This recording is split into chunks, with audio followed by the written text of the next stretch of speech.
Hey, what's up guys, Nick here, welcome back to another video. Today we're going to be going over the brand new MCC development blog for September to let us know what is going to happen in the future with the Master Chief Collection. If you didn't know, ODST has just released on PC. It brought along with it a lot of awesome features. I've been having so much fun with ODST and Firefight. It's been such a blast. Halo 4 is on the horizon. It is the final game of the Master Chief Collection to make its way to PC. And I know, call me crazy, Halo 4 isn't the most popular game, but I love it. I absolutely adore Halo 4. It's where I started making Halo content all those years ago, so getting to play it on PC is going to be an absolute blast. So if you do appreciate me making these breakdown videos, make sure you drop a like down below. I really appreciate it. Also helps the video out a lot, and if you're brand new, make sure you hit that subscribe button. We're trying to hit 90,000 by the end of the year. I don't know if it's possible, but with every new sub we get a step closer. So the blog just starts with a little breakdown talking about ODST and its launch and how it's been a great success, because honestly it has been amazing. ODST on PC feels really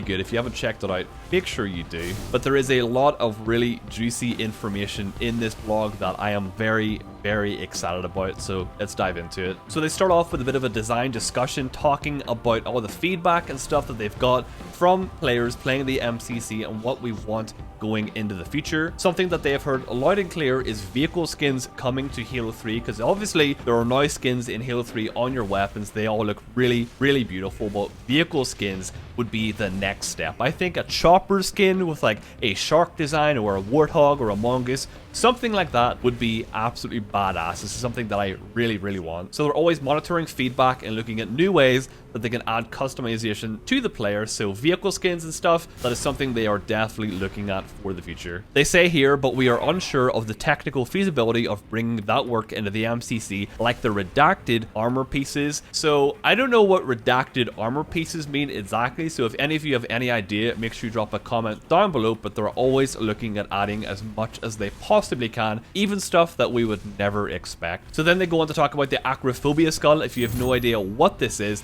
basically the skull in Halo 3 that allows you to fly around the campaign with no cares. You can explore everywhere and just kind of have a look at everything that was previously not explorable. So they want to add this to every other game. Obviously every game has different engines and they're all kind of put together in their own way, so this isn't like a simple copy and paste, but having the skull in every game would be very nice. I have this image in my head of flying around the ODST Mombasa streets, just having a blast listening to jazz music, so please let this be a possibility. I'd be very happy. Okay, so now on to the next extremely juicy part of this development post. I cannot believe this is actually real, but they show off an in-game image of the GRD helmet for Halo Reach. Finally, after all this time, the GRD helmet is real. If you know anything about this helmet, you'll know that this helmet has been known about for a long time, but it never made its way into the game. It was kind of like an unfinished helmet. It never fully got ready for the prime time of Halo Reach. It was kind of locked away in the files. But we heard about this potentially coming into the game, I think even maybe before Reach came out, or a very long time ago. So now that we finally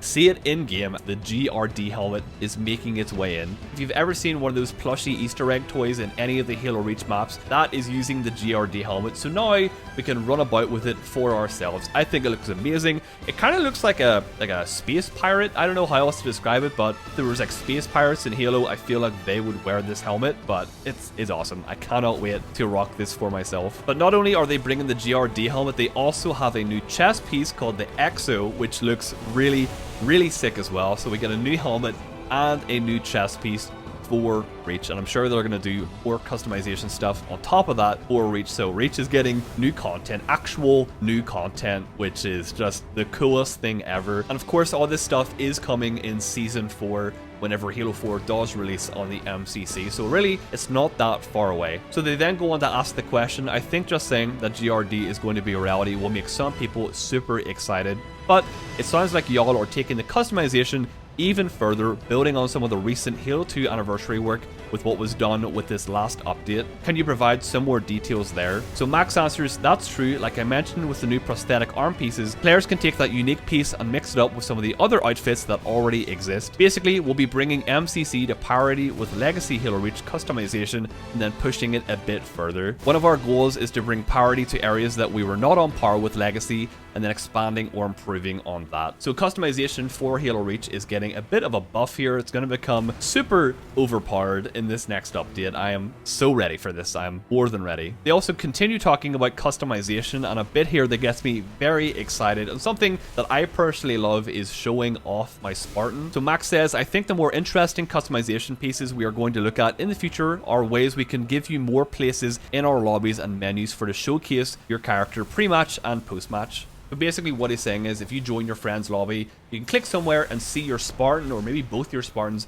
hanging out together. A bit like Halo 5, you can see your Spartan hanging out in the menu after the game and even before so. So having that with your MCC Spartans will be really, really nice. I want to show off my Spartan. I want to show off how badass he looks. So yeah, let me show it off in the menus. That would make me very happy. So then they talk about the custom game browser and give a bit of an early image of what it looks like. If you don't know what the custom game browser is, it's going to be quite literally game changing. You can host a custom game.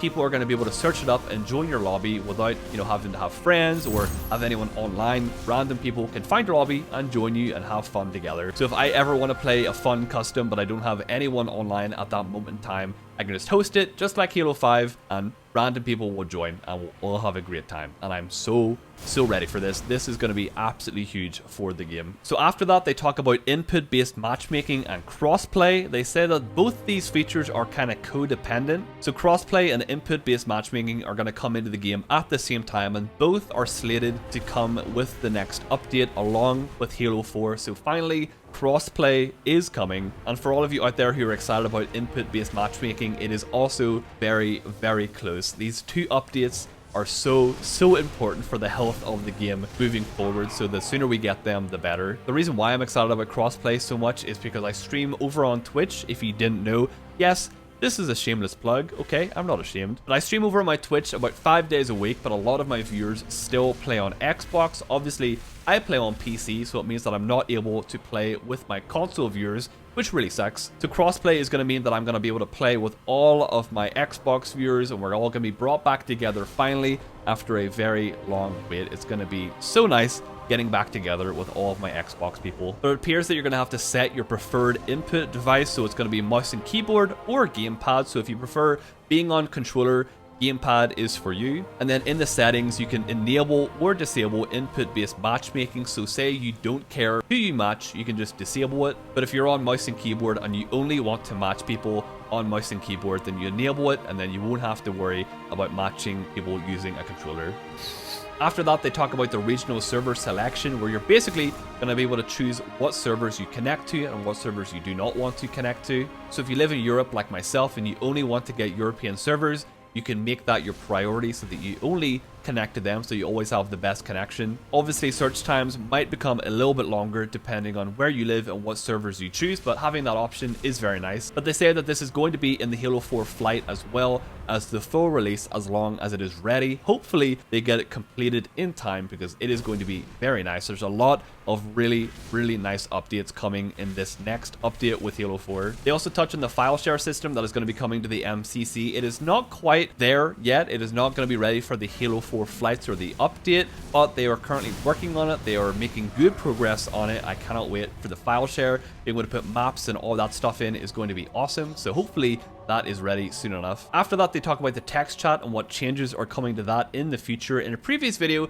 I talked about the text chat and how I want to be able to report players and stuff, and some people kind of jumped on me a little bit. I don't care if people talk a little bit of smack in the game, obviously that's part of Halo. I do it myself. I was more so referring to people being blatantly racist or, overly offensive in that way in the text chat. I personally don't think that belongs in any gaming. If you think differently, that's whatever, but I personally don't want to have to deal with that whenever I'm trying to play some Halo. But finally, they're adding the option in the next update to completely disable text chat, so if you don't want to see any text in the game, you can just get rid of it, which is very nice. But automatically, the text chat will be set to squad, so you don't see any other text chat from anyone outside of your team. So if you play with a full squad, it doesn't really matter. But all in all, this is just a really nice option that is going to be very beneficial, because some people just don't care to text chat when playing Halo, and that's totally fine. After that, they talk about Halo 4's Forge and how it's going to be getting a bit of a Forge update. So if you remember back, Halo Reach's Forge got a pretty major update where it got loads of new features and just a bigger budget and lots of improvements. Well, Halo 4's Forge is also going to be getting the same. They go into detail about some of the features here.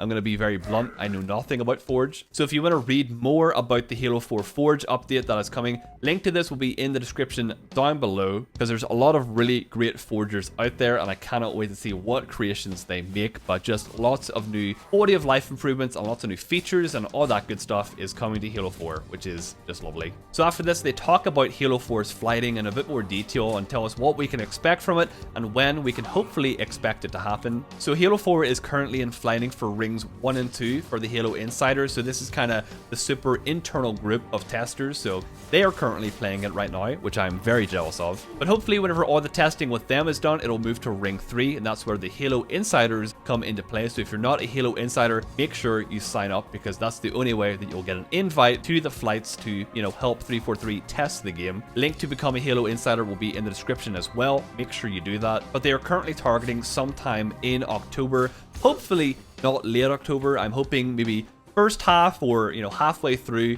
That would be awesome. So getting Halo 4 on PC in our hands nice and early to let us test and give feedback will be awesome. They say that October is currently where they're aiming to have the flight come out. So hopefully it's not like late October. I'm hoping first half or maybe around halfway through, because I want to play Halo 4 on PC so bad. So the earlier I get it in my hands to give feedback, the better. Then they talk about the flight content, so all the stuff that's going to be in the flight. Obviously this is going to be on PC and Xbox. So the new features are customization, Forge, theater, challenges, Season 4 content. This is all depending on whether the Season 4 content is finalized and ready to be shown off with this flight. So we might get it, we might not. That is still kind of up in the air. But I'm really excited to see what they bring with Season 4. I'm hoping for more Halo 3 skins and all that good stuff, and maybe some really cool Halo 4 stuff. I am really interested to see what they do. Input-based matchmaking and crossplay are not 100% confirmed for the flight here. They're still trying to get it ready in time for the flight. It might get a future update or a separate flight or something, but they're aiming to have it in this flight. Server region selection currently to be decided based on flight readiness. Video graphics options, so basically more options for your video settings, so you can change and adjust more things, which is always nice. And disable chat options, so you can now disable your chat if you want. They currently do not know what campaign missions or Spartan Ops missions are going to be in the flight, but hopefully there will be a wide selection of them. And there's also going to be quite a lot of different multiplayer options. There's no maps and stuff selected yet, but that'll all be finalized closer to the flight time. So at the bottom of the post, they talk about stuff that is actively in development. So I'll go through what is currently being developed, UI/UX improvements around navigation, roster, customization, and many more areas of the game. Saber is in the process of fixing integration bugs around this work, as well as bringing this to all the other games in the collection. Steam account linking, this is currently a low priority, so don't expect this in the next update, but they are, you know, working on it. It is something they are thinking about. In-game FPS caps/adjustments, this is in their QA team right now. PC file share, still making good progress here, but this is a large feature that is taking a lot of engineering and design iteration time. Additional video settings/options in test with our QA team. Custom game browser, another large feature that we're taking our time with. Input-based matchmaking in test with our QA team. Regional server selection in test with our QA team. Crossplay between Xbox and PC in test with our QA team. This is a running theme, I guess. Double keybinds for all games. Saber is in the process of fixing integration bugs around this work. Better ways to report players. This work is now being bucketed alongside our Fileshare work. As that stream progresses, so will this. Per game audio options. Work is starting to come in for this now. We should be transitioning to testing soon. Additional season content, Season 4 Plus. Looking really good. I think you will be excited. Again, another teaser. That's fine. I just want to see it. Text chat improvements in brackets added. More on what we're planning here in a later update. And then in design iteration, we have additional mod support, VFR improvements, so variable frame rate, so basically uncapped frame rate for Halo Reach and Halo 2 Anniversary. And then bringing PC features to console like FOV sliders. So this is in design. It is going to be coming to the game, but it's not currently in development. But that is the end of the post. Halo 4 is getting closer and closer to its PC release. I am so excited. Halo 4 is going to be so fun on PC. I genuinely think this is going to be a second life for Halo 4. Obviously, when it first came out, it kind of died off pretty quick, but after all the updates, it became a really fun game. So whenever it releases on PC, I really hope people give it a good chance. Check out the multiplayer because it can be a lot of fun. Of course, the campaign is absolutely incredible and very, very beautiful. So I'm so excited. I'm so ready. Halo 4 is where I started my Halo YouTube journey, so now it's coming out on PC all of these years later. I'm ready to jump back in and make more content on it. So if you guys enjoyed this video, make sure you drop a like down below. Subscribe if you're brand new to keep updated with everything Halo on the flight. Anything new, you'll find it here. Of course, at the end of every video, I want to thank my patrons for supporting me over on Patreon. A link to it will be in the description down below. Make sure you check out all the benefits if you do want to support me and the channel. So shout out to Uber Chris, Austin, Cameron G, I am DJD, Ruby117, Nikki Vaughan, The Hidden Kaiku, DRM, Zero, Little Thomas, D Maltos, and Matt Prinz. Thank you all so much for the support over on my Patreon. I appreciate and love you all, and I'll catch you in the next one.